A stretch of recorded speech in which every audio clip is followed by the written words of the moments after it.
First, kerasukan atau kesurupan. So far, Imu telah merasuk dua karakter. Pertama, Saint J. Garcia Satan di God Valley dan kedua, Saint Gunko di Elbaf. Somehow, kedua-dua bentuk mereka setelah dirasuk adalah sangat berbeza. Yang aku pernah katakan dalam teori sebelum ni bahawa bentuk mereka ni adalah hasil dari seberapa synchronize atau serasi diorang dengan Imu. Bentuk Imu Satan yang seolah-olah monster dari mimpi ngeri adalah kerana Satan tidak begitu serasi untuk menjadi jasad perumah Imu. Sedangkan bentuk Imu Gunko yang kelihatan lebih elegan dan manusia adalah hasil daripada jasad Gunko yang lebih serasi untuk menjadi host Imu. Kedua, Domi Reversi.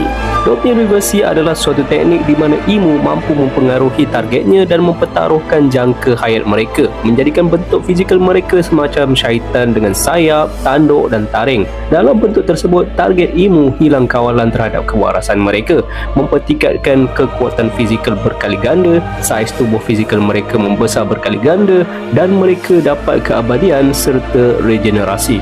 Bukan itu saja, Domi Reversi mampu berjangkit kepada orang lain melalui rules atau undang-undang permainan Ortelo. Namun begitu, mereka yang terkena Domi Reversi hanya akan mengikut arahan yang diberikan Imu dan somehow arahan tersebut haruslah diberikan tepat sebelum Imu menggunakan teknik Domi Reversi, seolah-olah arahan tersebut harus diberikan di saat target Imu masih mempunyai kesedaran dan kewarasan. Ada dua cara bagaimana Imu mampu mengubah targetnya.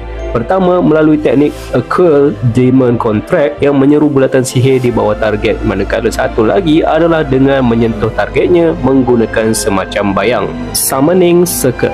Walaupun belum ditunjukkan nama sebenar untuk teknik ni, Summoning Circle adalah sangat versatile di mana Imu akan menyeru bulatan sihir yang melaluinya mampu mengeluarkan semacam muncung meriam. Walaupun tidak sepenuhnya, meriam tersebut tetap mengeluarkan daya ledakan yang sangat kuat. Bulatan ni digunakan ketika Imu ingin menggunakan Domi Reversi melalui teknik Demon Contract. Malah bulatan ini juga ditunjukkan sebagai medium transportasi untuk menyeru para Holy Knight dan Gorosei yang mempunyai Abyss Mark dengan melalui dunia Abyss. Yang terakhir, Grimoire.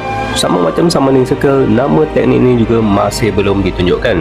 Grimoire adalah nama yang biasanya diberikan kepada buku sihir. Jadi aku menggelarkan teknik serangan ini sebagai Grimoire. Dengan mengeluarkan Grimoire, Imu mampu menyeru berbagai senjata dari dalam buku tersebut dan senjata-senjata ini kemudiannya akan membesar berlipat kali ganda jauh melebihi ukuran senjata normal. Senjata-senjata tersebut juga mempunyai daya serangan yang cukup kuat untuk mencederakan seorang giant veteran.